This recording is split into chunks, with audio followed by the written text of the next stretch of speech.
नमस्कार दोस्तों, स्वागत है आपका हमारे यूट्यूब चैनल एजी एकेडमी में। आज हम आपके लिए लेके आए हैं जीके के टॉप 20 क्वेश्चन जो आने वाले एग्ज़ाम में पूछे जा सकते हैं। ये क्वेश्चन एसएससी या फिर किसी भी सरकारी एग्ज़ाम में पूछे गए क्वेश्चन ही हैं, इसलिए बहुत इंपॉर्टेंट हो जाते हैं, इसलिए आपको इनकी तैयारी ज़रूर करनी चाहिए। तो चलिए दोस्तों देखते हैं। पहला क्वेश्चन, भारत का पहला आधिकारिक जनगणना अभियान किस वर्ष चलाया गया था? भारत का सबसे पहला आधिकारिक जनगणना कब हुआ था दोस्तों, आपको बताना है। तो option A 1841, option B 1881, option C 1921, option D 1961। तो जल्दी से आपको उत्तर कमेंट में बताना है दोस्तों। तो इसका उत्तर होगा ऑप्शन बी। ऑप्शन बी 1881 में आधिकारिक तौर पर पहली बार भारत में जनगणना हुआ था दोस्तों। तो देखते हैं अगला क्वेश्चन दोस्तों। हम्पी के स्मारकों के समूह कहाँ स्थित हैं? तो दोस्तों जैसा आपको पता है कि हम्पी एक पुरातात्विक जगह है, तो उसके समूह कहाँ स्थित हैं आपको बताना है। तो दोस्तों इसका सही उत्तर होगा ऑप्शन सी।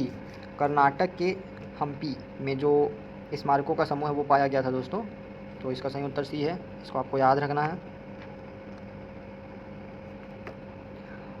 अगला क्वेश्चन है दोस्तों, विकलांग और बेरोजगारों को राहत भारत के संविधान की 7वीं अनुसूची में दी गई हैं। खाली स्थान सूची में सूचीबद्ध है, मतलब आपको बताना है कि यह कौन सी भारत की कौन सी 7वीं अनुसूची की कौन सी सूची में सूचीबद्ध किया गया है। तो आपके ऑप्शन हैं केंद्रीय सूची, ये राज्य सूची, विश्व सूची, समवर्ती सूची। सही उत्तर है दोस्तों ऑप्शन बी, राज्य सूची में इसको सूचीबद्ध किया गया है।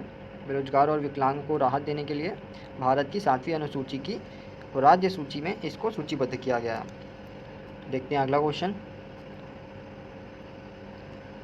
खाली स्थान संविधान में संशोधन करता है, आपको बताना है संविधान में संशोधन इसमें से कौन सा संस्था करती है? रक्षा मंत्रालय, प्रधानमंत्री कार्यालय, संसद, भारतीय प्रतिभूति और विनिमयन बोर्ड।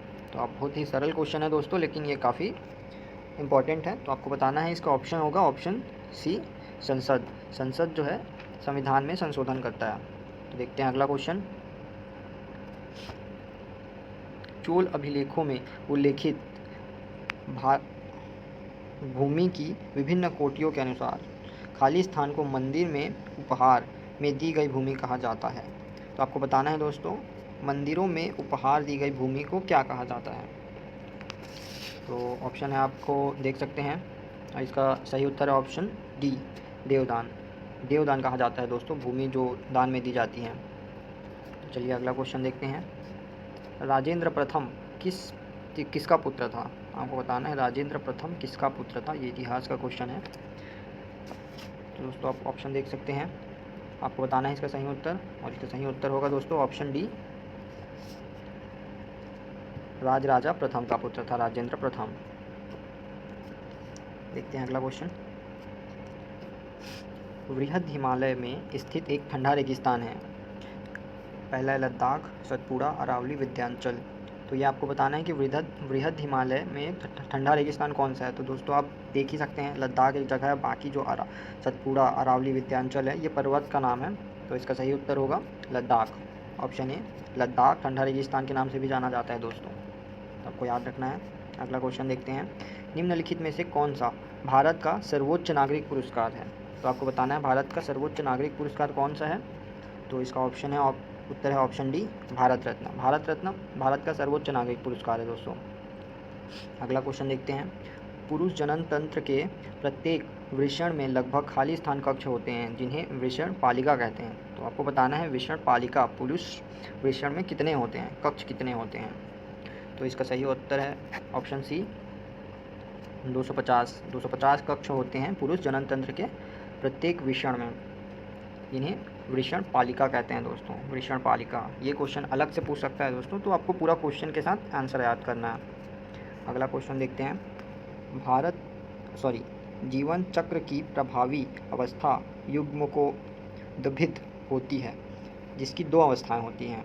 तो इसका एक अवस्था का नाम यहाँ पर दिया गया है, उसकी दूसरी अवस्था कौन सी होती है ये आपको बताना है दोस्तों। तो इसका सही उत्तर है ऑप्शन बी, पत्ती। ठीक है दोस्तों, तो आगे देखते हैं अगला क्वेश्चन। प्राणी जगत के वर्गीकरण में निम्नलिखित कौन संघ नहीं है? तो दोस्तों प्राणी जगत के वर्गीकरण में आपको कौन संघ नहीं है बताना है। तो इसका ऑप्शन सी सही है दोस्तों। प्रगुही, क्योंकि मोलस्क, राजुकी और एनिलिडा ये किसी न किसी संघ के अंदर आते हैं, किसी न किसी जगत के अंदर आते हैं, जो प्राणी जगत होता है उसके अंदर आते हैं संघ, लेकिन प्रगुही जो है वो संघ नहीं है दोस्तों, आपको याद रखना है। 12वां क्वेश्चन है, घर्षण संपर्क में आने वाले दो पृष्ठों की खाली स्थान के कारण होते हैं। घर्षण दो पृष्ठों की खाली स्थान के कारण होते हैं, आपको बताना है। तो दोस्तों इसका सही उत्तर है ऑप्शन ए। अनियमितता के कारण घर्षण होता है दोस्तों।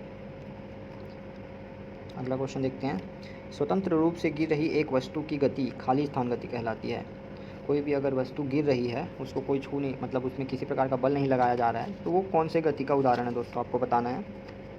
जल्दी से आप कमेंट करके बताएं। तो इसका सही उत्तर है दोस्तों ऑप्शन ए, एक समान त्वरित गति। एक समान त्वरित गति का यह उदाहरण है, आपको याद रखना है, अच्छे से तैयारी कर लेनी है।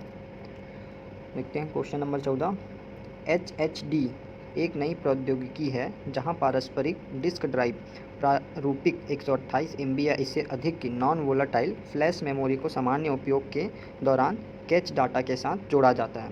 तो आपको बताना है दोस्तों, क्वेश्चन का मतलब समझना है और आपको बताना है ये क्या होता है, मतलब इसका फुल फॉर्म बताना है। HHDD का जो फुल फॉर्म है आपको वो बताना है। तो आपको ऑप्शन देख सकते हैं, आपको ऑप्शन बताना है दोस्तों कमेंट में जल्दी से। तो इसका option B, hybrid hard disk drive इसका फुल फॉर्म है दोस्तों। आपको दोस्तों अगला क्वेश्चन देखते हैं, क्वेश्चन नंबर 15, सल्फ्यूरस अम्ल का रासायनिक सूत्र क्या है। सल्फ्यूरस अम्ल का आपको रासायनिक सूत्र बताना है दोस्तों। तो इसका सही उत्तर है ऑप्शन बी, H2SO3। ठीक है दोस्तों, आपको याद रखना है सूत्र, केमिस्ट्री के सूत्र पूछते जाते हैं क्वेश्चन में, कोई ना कोई एक क्वेश्चन रहता ही है, तो आपको याद रखना है। अगला क्वेश्चन देखते हैं, जिस तापमान पर ठोस पिघलकर द्रव्य बन जाता है वह ठोस का खाली स्थान कहलाता है। वह कौन सा अवस्था कहलाता है दोस्तों, आपको बताना है जहाँ ठोस पिघलकर द्रव्य बन जाता है। तो दोस्तों इसका सही उत्तर है ऑप्शन बी, गलनांक। गलनांक कहलाता है दोस्तों। वाष्पीकरण वह प्रक्रिया कहलाता है जब कोई ठोस पिघलकर या द्रव्य पिघलकर वाष्प में बन जाता है, तो वाष्पीकरण नहीं होगा, इसका सही उत्तर है गलनांक। अगला क्वेश्चन देखते हैं, खाली स्थान यह एक ऐसी पारस्परिक क्रिया है जिसमें एक जाति का लाभ होता है और दूसरी जाति को न हानि होती है न लाभ होता है। तो आपको बताना है इसमें से कौन सा है, परभक्षण, सहभोजिता, स्पर्धा, परजीविता। तो इसका सही उत्तर है दोस्तों ऑप्शन बी, सहभोजिता। सहभोजिता में एक जाति को तो लाभ होता है लेकिन दूसरी जाति को न लाभ होता है न हानि होता है दोस्तों, आपको याद रखना है। देखते हैं दोस्तों अगला क्वेश्चन, केंद्र सरकार द्वारा शुरू की गई खालिस्तान योजना का उद्देश्य भारत के मध्यवर्गीय नागरिकों के लिए आर्थिक रूप से सुलभ घरेलू उड़ान शुल्क बनाकर किफ़ायती विमानन सेवाएं उपलब्ध करवाना, अर्थात भारत के मध्यम वर्गीय नागरिकों को कम शुल्क में विमान की सुविधा प्रदान करने के लिए कौन सी योजना का उद्देश्य, कौन सी योजना को तैयार किया गया था, उस योजना का नाम बताना है दोस्तों।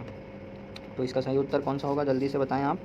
तो इसका सही उत्तर है दोस्तों ऑप्शन ए, उदय देश का आम नागरिक। यह योजना का नाम है उदय देश का आम नागरिक, जिसके द्वारा भारत के मध्य वर्गीय नागरिकों के लिए सुलभ घरेलू उड़ान किफ़ायती दरों पर चालू किया गया था दोस्तों। देखते हैं दोस्तों अगला क्वेश्चन, गर्म हवा के गुब्बारे का आविष्कार किसने किया था। तो दोस्तों इसका सही उत्तर है मोल्ट गोल्फियर ब्रदर्स ने गर्म हवा के गुब्बारे का आविष्कार किया था। राइट ब्रदर ने किसका आविष्कार किया था दोस्तों, राइट ब्रदर्स ने जो हमारा हवाई जहाज़ है उसका आविष्कार किया था। ठीक है दोस्तों, तो आपको याद रखना है। देखते हैं अगला क्वेश्चन, वर्ष 2016 के रियो ओलंपिक में किस देश ने सबसे अधिक पदक जीते थे। 2016 में जो ओलंपिक हुए थे रियो ओलंपिक, उसमें किस देश ने सबसे अधिक पदक जीते थे दोस्तों। तो आपको बताना है, आपके ऑप्शन है ग्रेट ब्रिटेन, USA, चीन, रूस। तो आपको जल्दी से बताना है दोस्तों, इसका ऑप्शन है उत्तर डी, USA ने सबसे ज़्यादा पदक जीते थे दोस्तों। तो ये थे आज के हमारे टॉप 20 क्वेश्चन जीके के, जो आने वाले सभी एग्ज़ाम में काफ़ी महत्वपूर्ण हैं। इन्हें आप सॉल्व करें और अच्छे से याद कर लें, किसी न किसी एग्ज़ाम में ये अवश्य पूछे जाएंगे। तो आज का वीडियो यहीं ख़त्म करते हैं। हमारा वीडियो देखने के लिए आपका धन्यवाद, और भी ऐसे वीडियो देखने के लिए हमारे चैनल को सब्सक्राइब करें। धन्यवाद साथियों।